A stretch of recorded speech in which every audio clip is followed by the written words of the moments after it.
नमस्कार दोस्तों। और दोस्तों आप सब कैसे हो। मैं आशा करता हूँ कि आप सब अच्छे होंगे। तो दोस्तों आज ही क्लास का जो हमारा पहला क्वेश्चन है वो इस प्रकार से है कि 5 वर्ष पूर्व शादी के समय पति पत्नी की औसत आयु कितनी थी? 23 वर्ष थी। तो पति और पत्नी की जो औसत आयु है वो 5 वर्ष पहले कितनी? 23 थी। यदि अब उनके एक बच्चा भी है और बच्चे सहित पति पत्नी की औसत आयु कितनी होगी? 20 वर्ष हो गई। तो बच्चे की उम्र क्या है ये हमको बताना है। ठीक है, तो बड़ा ही मोस्ट इंपॉर्टेंट क्वेश्चन है। देखो 5 वर्ष पूर्व पति और पत्नी की औसत आयु कितनी थी? 23 वर्ष थी। तो वर्तमान में कितनी हो जाएगी? दोनों की औसत आयु हो जाएगी 23 + 5 कितनी हो जाएगी? 28 वर्ष हो जाएगी। तो दोनों की पति और पत्नी की वर्तमान में जो औसत आयु कितनी हो जाएगी? 28 वर्ष हो जाएगी। तो वर्तमान में दोनों के आयु का योग कितना हो जाएगा? वो हो जाएगा हमारा कितना हो जाएगा? 28 × 2 हो जाएगा। कितना हो जाएगा? 28 × 2 मतलब कितना हो जाएगा? 56 वर्ष हो जाएगा। कितना हो गया? 56 वर्ष हो गया। कैसे हुआ? देखो औसत बराबर होता है राशियों का योग बटा राशियों की संख्या। तो हमको आयु का योग ज्ञात करना है तो वो 2 ना उधर चला जाएगा और औसत 28 दे रखा है। ठीक है, तो 5 वर्ष बाद दोनों की आयु का जो औसत है वो कितना हो गया? 28 हो गया। ठीक है, 5 वर्ष पहले है वो दोनों की आयु का औसत है वो कितना? 23 था। तो अब वर्तमान में कितना हो गया? वो 28 हो गया। ठीक है, अब उनका एक योग निकालना है, वर्तमान में दोनों की आयु का कुल योग निकालना है। तो 28 × 2 बराबर कितना हो जाएगा? 56 वर्ष हो जाएगा। अब क्वेश्चन में क्या बोल रहा है कि अब उनके एक बच्चा भी हो जाता, मतलब टोटल संख्या कितनी होगी? 3 हो गई। ठीक है, और औसत आयु कितनी दे रखी है? तीनों की 20 दे रखी है। तो तीनों की आयु का योग कितना हो जाएगा? ये 60 वर्ष हो जाएगा। कितना हो जाएगा? 60 वर्ष हो जाएगा। तो 2 की आयु का योग देखो 56 दे रखा है और तीनों की आयु का योग कितना दे रखा है? 60 दे रखा है। मतलब जो बच गया तो 60 में से क्या कर दो? 56 निकाल दो। जो बच जाएगा वो तीसरे बंदे की आयु बच जाएगी। जो बच जाएगा वो जो बच्चा है उसकी आयु बच जाएगी। ठीक है, तो यहाँ पे कितना बच गया? 60 में से 56 निकालेंगे तो 4 वर्ष बच गया। तो बच्चे की आयु कितनी हो जाएगी? यहाँ पे 4 वर्ष हो जाएगी। इस प्रकार से ऑप्शन डी इसमें हमारा सही आंसर आ जाएगा। ठीक है, अब देखो हमारा अगला क्वेश्चन है वो भी जो हमने पहला क्वेश्चन बताया था उसी प्रकार से है। क्वेश्चन क्या बोल रहा है कि 3 वर्ष पहले कितने? 3 वर्ष पहले 5 सदस्यों वाले परिवार की औसत आयु कितनी थी? 17 थी। ठीक है, तो देखो 3 वर्ष पहले 5 सदस्य वाले परिवार की औसत आयु कितनी थी? 17 थी। तो वर्तमान में कितनी होगी? वो 3 वर्ष पहले थी ना, तो 17 में औसत में 3 जोड़ दो तो कितनी होगी? 20 हो गई। तो 5 सदस्य वाले परिवार की वर्तमान में औसत आयु कितनी होगी? 20 वर्ष होगी। ठीक है, कितनी होगी? 20 वर्ष होगी। तो इनकी आयु वर्तमान में इनकी आयु का क्या कर लेंगे? योग याद कर लेंगे। तो वर्तमान में आयु का क्या करेंगे? योग याद करेंगे। तो कितना हो जाएगा? आयु हो जाएगी 20 × 5 कितनी हो जाएगी? 100 वर्ष हो जाएगी। कितनी हो जाएगी? 100 वर्ष हो जाएगी। तो वर्तमान में 5 सदस्यों वाले परिवार की आयु का योग है वो कितना हो रहा है? 100 वर्ष हो रहा है। ठीक है, आगे क्या बोल रहा है कि तत्पश्चात एक बच्चे का जन्म होने के पश्चात भी आज परिवार की औसत आयु है वो उतनी ही है। अब देखो वर्तमान में 5 व्यक्तियों की औसत आयु कितनी हो जाएगी? 100 वर्ष हो जाएगी। क्वेश्चन क्या बोल रहा है कि एक बच्चे के जन्म होने के बाद भी आज परिवार की औसत आयु उतनी है, मतलब जो 17 वर्ष दे रखी है उतने की उतनी ही है। ठीक है, तो देखो 6 आदमी हो गए टोटल। तो 6 आदमियों की आयु का योग कितना हो जाएगा? वो हो जाएगा 6 × 17। तो 6 × 17 कितना हो जाएगा? 102 वर्ष हो जाएगा। ठीक है, तो अब देखो इस टाइम पे जो आयु का योग है 6 बंदों की आयु का योग कितना हो रहा है? 110 हो रहा है, 102 वर्ष हो रहा है। और 5 बंदों की आयु का योग कितना हो रहा है? 100 वर्ष हो रहा है। तो 6 बंदा मतलब क्या? पहले 5 बंदों की आयु कितनी थी? 100 थी। और 6 बंदे होने पर आयु कितनी हुई? 102 हो गई। तो मतलब जो छठा बंदा है उसकी आयु कितनी है? 2 वर्ष है। कितना है? इसकी आयु कितनी हो जाएगी? 2 वर्ष हो जाएगी। इसी प्रकार से तो बच्चे की जो वर्तमान आयु है वो कितनी हो जाएगी? 2 वर्ष हो जाएगी। ऑप्शन 20 में हमारा सही आ जाएगा। या देखो 102 में से क्या कर दो? 100 निकाल दो। 6 आदमियों की कुल आयु का योग कितना हो रहा है? 102 वर्ष हो रहा है। 5 आदमियों कितनी आ रहा है? 100 आ रहा है। ठीक है, तो 102 में से 100 निकाल दें तो कितना बच जाएगा? 2 वर्ष बच जाएगा। ठीक है, तो इस प्रकार से ऑप्शन 20 में हमारा सही आंसर आ जाएगा। अब देखो हमारा अगला क्वेश्चन है। ये क्वेश्चन बड़ा ही मोस्ट इंपॉर्टेंट क्वेश्चन है। तो दोस्तों देखो इस क्लास में मैं जैसे जैसे आगे तक क्वेश्चन सोल्व कराऊंगा वैसे वैसे अलग अलग टाइप के क्वेश्चन का सॉल्यूशन करना बताऊंगा आपको। तो आप सभी से निवेदन है कि हमारा वीडियो है वो लास्ट तक ज़रूर देखिए और हमारे चैनल को लाइक शेयर एंड सब्सक्राइब जरूर कीजिए। ठीक है, तो क्वेश्चन क्या बोल रहा है? क्रिकेट के एक खिलाड़ी ने 24 पारियों में कुछ औसत रन बनाए। 25वीं पारी ने उसने 90 रन बनाए, जिससे 25वीं पारी का जो औसत है वो कितना हो गया? 3 अधिक हो गया। ठीक है, तो बताओ 24वीं पारी का औसत क्या है? ठीक है, तो मान लेते हैं वो 24 पारियों में जो कुछ औसत रन बनाए थे वो अक्स थे। क्या थे? अक्स थे। तो 24 पारियों में जो उसने जो कुल रन बनाए हैं, 24 पारियों में जो उसके जो कुल रन है वो कितने हो जाएंगे? 24 अक्स हो जाएंगे। कितने हो जाएंगे? 24 अक्स हो जाएंगे। ठीक है, आगे क्या बोल रहा है कि 25वीं पारी में उसने 90 रन बनाए, जिससे 25वीं पारी का जो औसत है वो कितना हो गया? 3 अधिक हो गया। औसत पहले से 3 अधिक हो जाएगा तो अक्स + 3 हो जाएगा। ठीक है, पहले अक्स मैंने औसत अक्स माना था ना। और क्या बोल रहा है कि उसने 90 रन अधिक बनाए, 90 रन बनाए। तो पहले वाली देखो 24 पहले वाली पारियों में रन बनाए थे वो 24 अक्स थे। उसके बाद उसने उसमें 90 रन और बना दिए। कितनी पारी होगी, टोटल 25 पारी होगी। कितनी होगी, टोटल 25 पारी होगी। तो दोनों क्या हो जाए, बराबर हो जाए, क्योंकि देखो हमने औसत निकालना बताया ना, राशियों का योग बटा राशियों की संख्या। तो राशियों का योग देखो क्या हो जाएगा, मतलब टोटल रन कितने बनाए 25 पारियों में। तो 24 पारियों में जो रन बनाए थे वो तो 24 शख्स हो गए, और 25 पारी में उसने 90 रन बनाए दिए। टोटल संख्या कितनी हो जाएगी, 25 हो जाएगी। औसत कितना हो जाएगा, 3 बढ़ जाता है, तो वो कितना हो जाएगा, x + 3 हो जाएगा। यहाँ पे देखो 25 शख्स हो गया प्लस 75 हो गया, ठीक है, बराबर ये कितना हो जाएगा, 24 शख्स प्लस 90 हो जाएगा, क्योंकि 25 को इधर से गुणा कर लिया। तो 25 x में से 24 x निकालेंगे तो 1 x बच जाएगा, और 90 में से 75 निकालेंगे तो कितना बच जाएगा, 15 बच जाएगा, ठीक है। तो x बराबर कितना आ जाएगा हमारा, 15 आ जाएगा। कितना आ जाएगा, x बराबर कितना आ जाएगा हमारा, 15 आ जाएगा। मतलब जो औसत है वो कितना हो रहा है, 24 पारियों का जो औसत है वो कितना हो रहा है, 15 है। ऑप्शन ए इसमें हमारा सही आंसर आ जाएगा, ठीक है। तो देखो दोबारा से बता देता हूँ, मान लेते हैं उसकी जो 24 पारियों का जो औसत है वो x है। तो 24 पारियों के कुल रन कितने हो जाएंगे, वो 24 x हो जाएंगे, ठीक है। आगे क्या बोल रहा है कि 25वीं पारी में उसने 90 रन बनाए, जिससे 25वीं पारी का औसत है वो 3 अधिक हो गया। तो औसत पहले देखो x था, और 25वीं पारी का x से क्या हो जाएगा, 3 अधिक हो जाएगा, तो कितना हो जाएगा, x + 3 हो जाएगा। अब देखो राशियों का टोटल रन कितने हो जाएंगे, 24 पारियों के रन है वो 24 x हो जाएंगे, और 25वीं पारी में उसने 90 रन बनाए, तो टोटल रन हो जाएंगे बट्टा कुल संख्या कितनी हो जाएगी, 25 पारी की है ना, तो 25 हो जाएगा। तो 25 को इससे गुणा कर दो, तो x बराबर कितना आ जाएगा, 15 निकल के आ जाएगा, ठीक है। तो इस प्रकार से ऑप्शन ए इसमें हमारा सही आंसर हो जाएगा, ओके। अब देखो हमारा अगला क्वेश्चन है, जो पहला क्वेश्चन बताया था उसी प्रकार से है। क्वेश्चन क्या बोल रहा है कि क्रिकेट के खिलाड़ी की 6 पारियों की औसत रन संख्या थी, कुछ भी थी, ठीक है। 7वीं पारी में उसने 50 रन बनाए, जिससे उसका औसत है वो 4 बढ़ गया। तो बताओ 7वीं पारी का औसत क्या था। जो हमने पहले वाला क्वेश्चन बताया था उसी प्रकार का क्वेश्चन है, ठीक है।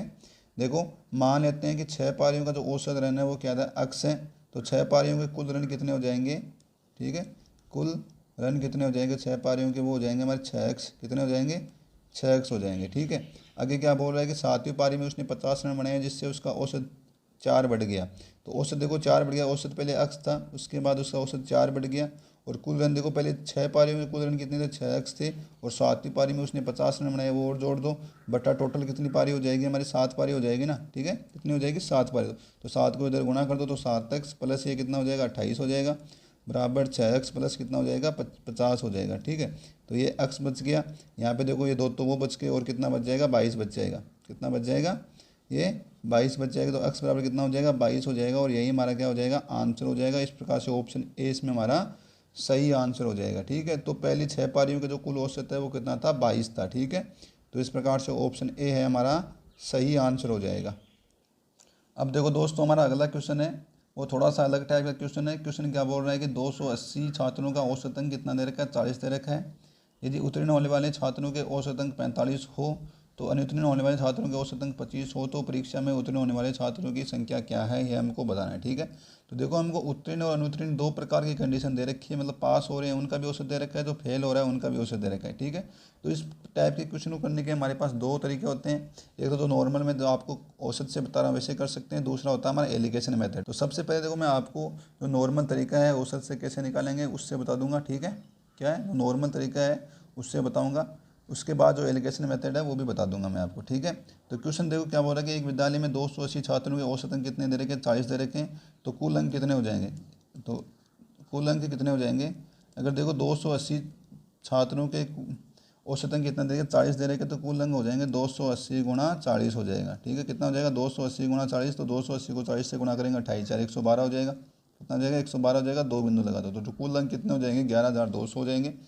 यदि उत्तीर्ण होने वाले छात्रों के औसत अंक 45 हो और अनुत्तीर्ण होने वाले छात्रों का औसत अंक कितना है, 25 हो, तो परीक्षा में उत्तीर्ण होने वाले छात्रों की संख्या क्या है, यह हमको बताना है। तो मान लेते हैं जो उत्तीर्ण होने वाले छात्र है वो क्या है, x है।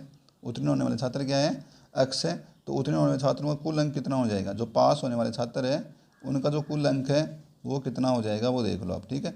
तो पास होने वाले छात्रों का देखो मैंने औसत x बताया है, तो इनका कुल अंक कितना हो जाएगा, वो 45x हो जाएगा। कितना हो जाएगा, 45x हो जाएगा। और जो फेल होने वाले का कितना हो जाएगा, फिर फेल होने वालों का कुल अंक कितना हो जाएगा। देखो फेल होने वाले संख्या, पास होने वालों की संख्या x है, तो फेल होने वाले की संख्या हो जाएगी 280 माइनस x हो जाएगी।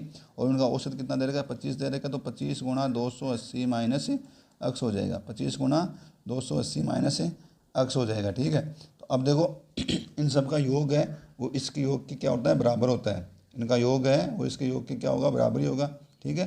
तो ये देखो कितना हो जाएगा, 45x प्लस 25 गुणा 280 माइनस x बराबर कितना हो जाएगा, ये 11,200 हो जाएगा। कितना हो जाएगा, 11,200 के बराबर ही हो जाएगा। ठीक है, तो अब इसको देखो गुणा कर लो, तो 45x में से 25x निकालेंगे तो कितना बच जाएगा, ये 20x बच जाएगा। कितना बच जाएगा, 20x बच जाएगा। इधर देखो ये कितना हो रहा है, 11,200 हो रहा है, माइनस 25 को देखो 280 से गुणा करो तो 0 का 0 आ जाएगा, 25,8,200 हो जाएगा। कितना कैरी करेगा, 20 कैरी करेगा। ठीक है, 25 गुना 50, 50 से 20 कितना हो जाएगा, 70 हो जाएगा। तो 7,000 हो जाएगा। कितना हो जाएगा, 7,000 हो जाएगा। तो 112 में से 70 निकाल दो।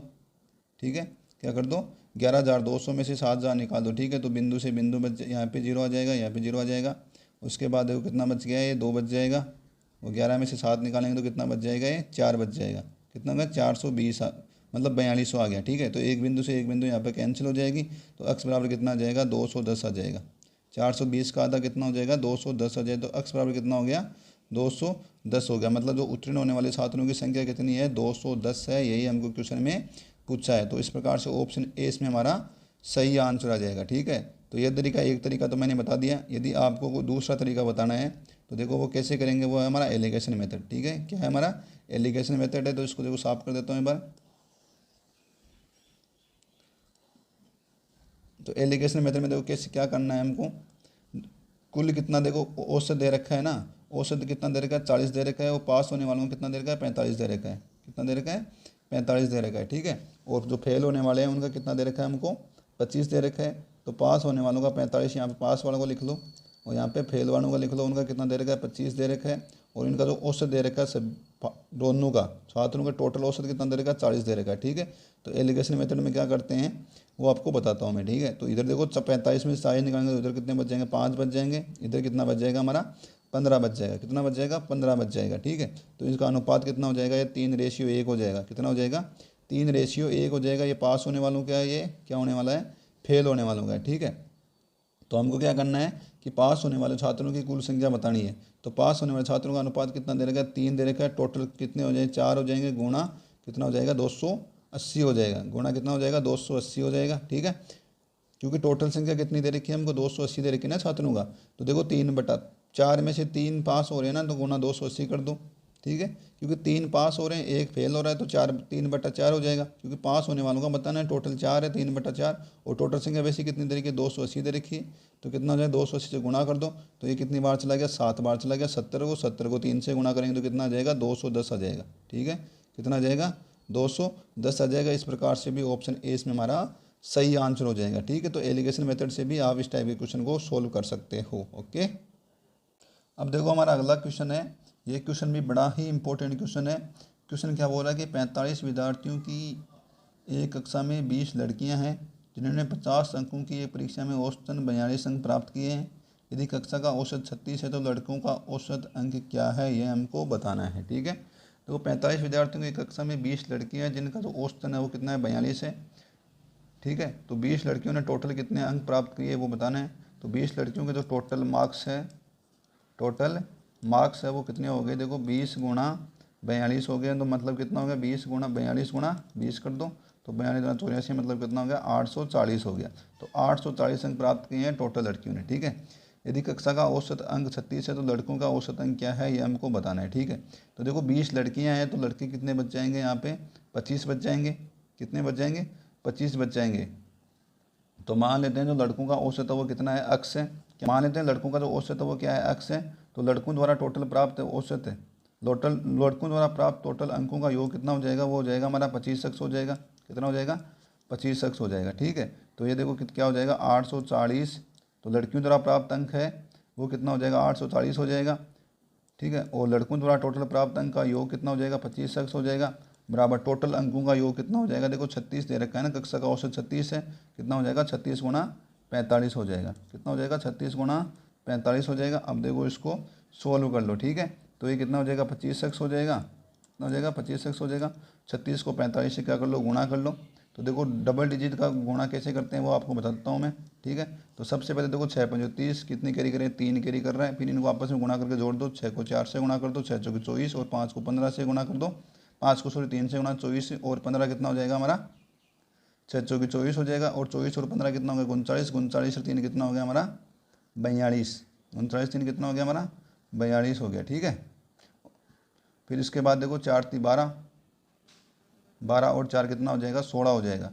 4 × 12, 12 और 4 कितना हो जाएगा, 16 हो जाएगा। तो ये कितना हो जाएगा, 1620 हो जाएगा। और 1620 में से क्या कर दो, 840 से निकाल दो, ठीक है। जब 1620 में से 840 निकालेंगे तो देखो 0 का 0 हो जाएगा। यहाँ पे कितना बचे, 12 में से 4 काटेंगे तो 8 बच जाएगा, ठीक है। कितना बचे, 8 बच जाएगा। यहाँ पे देखो कितना, 15 में से 8 करना 7 बच जाएगा। तो 780 में किसका भाग दे दो, 25 का भाग दे दो, इसका भाग दे दो, 25 का भाग दे दो, ठीक है। तो 25 का 25, 25 50, 25 30, 75, 3 बार चला गया, ठीक है। यहाँ पे देखो फिर कितना बच गया, 30 बच गया। 25 थी 25 मतलब 30 बच गया। 30 में 25 का एक बार चला गया, मतलब 31 पॉइंट कुछ आएगा। तो कौन से ऑप्शन में आ रहा है, ऑप्शन डी में आ रहा है। तो ऑप्शन डी इसमें हमारा सही आंसर हो जाएगा। तो आंसर कितना हो जाएगा, 31.20 हो जाएगा, ठीक है। तो देखो इसमें क्या करें यार, सबसे पहले बता देता हूँ। हमको देखो पहले लड़कियां दे रखी है 20 लड़कियां, तो 20 लड़कियों का औसत कितना, अंकों का योग कितना हो जाएगा, 840 हो जाएगा।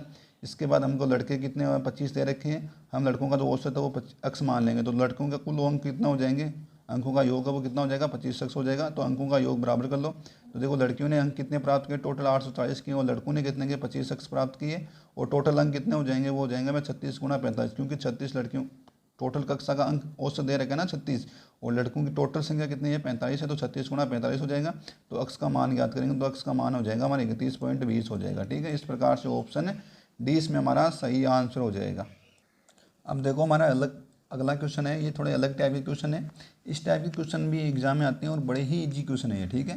क्वेश्चन क्या बोल रहा है कि देखो 8 संख्याओं का औसत 13 है, यदि प्रत्येक संख्या में 2 घटा दिया जाए तो नया औसत क्या होगा। देखो इसमें एक कंसेप्ट है, यदि संख्या में से प्रत्येक संख्या में कुछ भी घटा दिया जाए या कुछ भी ऐड कर दिया जाए या उसमें डिवाइड कर दिया जाए या उसमें मल्टीप्लाई कर दिया तो औसत भी उतना गुना ही ऐड हो जाएगा, उतना तो औसत भी उतना ही, जितना हमने ऐड किया है प्रत्येक संख्या में तो औसत भी उतना ही बढ़ जाएगा। जितना हर संख्या में जितना घटाया तो औसत भी उतना ही घट जाएगा। और जितने से गुणा किया है तो औसत भी उतने ही संख्या से मल्टीप्लाई हो जाता है। और जिस संख्या से भाग दिया है तो औसत भी क्या हो जाएगा, उतनी संख्या से डिवाइडेड हो जाता है, ठीक है। तो अगर प्रश्न में क्या बोल रहा है कि अगर उनका औसत 13 है और प्रत्येक संख्या में से अगर हम 2 घटा देंगे तो औसत भी क्या हो जाएगा, हमारा 2 कम हो जाएगा। तो औसत कितना हो जाएगा, हमारा 11 हो जाएगा, ठीक है। तो ऑप्शन ए इसमें हमारा सही आंसर आ जाएगा। तो इसमें जो कंसेप्ट है वो याद रखना कि यदि n संख्याएं, हमारे पास कोई भी संख्या दे रखी है, n संख्याएं हैं, अगर उसमें अक्स ऐड किया जाए तो औसत है उसमें भी अक्स ऐड हो जाता है, क्या हो जाता है, अक्स ऐड हो जाता है। इसके बाद अगर n संख्या है जिसमें से अक्स हम घटा रहे हैं तो औसत में से भी n क्या हो जाएगा, घट जाएगा, ठीक है। उसके बाद n संख्या है जिसको हम अक्स से गुणा कर रहे हैं तो हमारा औसत है वो भी उसी संख्या से क्या हो जाएगा, गुणा हो जाएगा।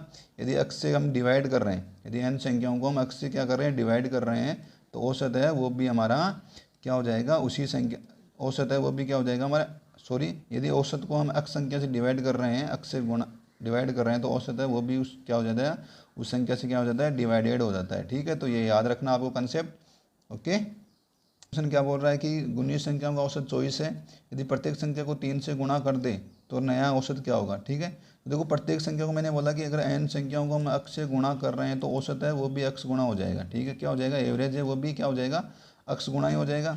यदि औसत क्या देगा, 24 दे रखा है और 3 से गुणा कर रहे हैं तो एवरेज है वो भी 3 से गुणा हो जाएगा, ठीक है। तो 24 कितना हो जाएगा, 72 हो जाएगा। और यही हमारा क्या हो जाएगा, आंसर आ जाएगा। इस प्रकार से ऑप्शन सी इसमें हमारा सही आंसर हो जाएगा। ये देखो बड़ा ही इंपॉर्टेंट क्वेश्चन है। ये क्वेश्चन है वो दोस्तों CGL में आया हुआ है, ठीक है। क्या आया है, CGL में आया हुआ है क्वेश्चन। देखो जो पहले वाला कंसेप्ट है उसी से करना है हमको। क्वेश्चन क्या बोल रहा है कि 23 संख्याओं का जो औसत है वो कितना दे रखा है, 81 दे रखा है। यदि प्रत्येक संख्या को 5 से विभाजित किया जाए और प्रत्येक संख्या में 2.5 जोड़ा जाए तो नया औसत क्या होगा, ये हमको बताना है, ठीक है। तो सबसे पहले देखो प्रत्येक संख्या को 5 से विभाजित किया जाए तो औसत को भी 5 से क्या करना है, विभाजित करना है। तो 81 में सबसे पहले तो 5 का भाग दे दो, क्या कर दो, 81 में सबसे पहले 5 का भाग देखो, ठीक है। तो 5 से कम 5, ठीक है। ये कितना बच गया, 3 31 और ये कितना हो जाएगा, 16.2 आ जाएगा। कितना आ जाएगा, 16.2 आ जाएगा। तो 81 में तो 5 का भाग देंगे तो औसत एवरेज कितना हो जाएगा हमारा, 16.2 हो जाएगा। उसके बाद क्या बोल रहा है कि प्रत्येक संख्या में 2.5 जोड़ा जाए तो नया औसत क्या होगा। यदि प्रत्येक संख्या में 2.5 जोड़ा जाए तो औसत में भी क्या जोड़ देंगे हम, 2.5 जोड़ देंगे। तो यहाँ पर भी 2.5 जोड़ दो तो ये कितना हो जाएगा हमारा, 18.7 हो जाएगा। कितना हो जाएगा, 18.7 हो जाएगा। और यही हमारा क्या हो जाएगा, एवरेज हो जाएगा। तो जो मैंने आपको कंसेप्ट बताया है, यदि प्रत्येक संख्या में जोड़ा जाता है तो वो अक्स में भी जोड़ा जाएगा, ठीक है।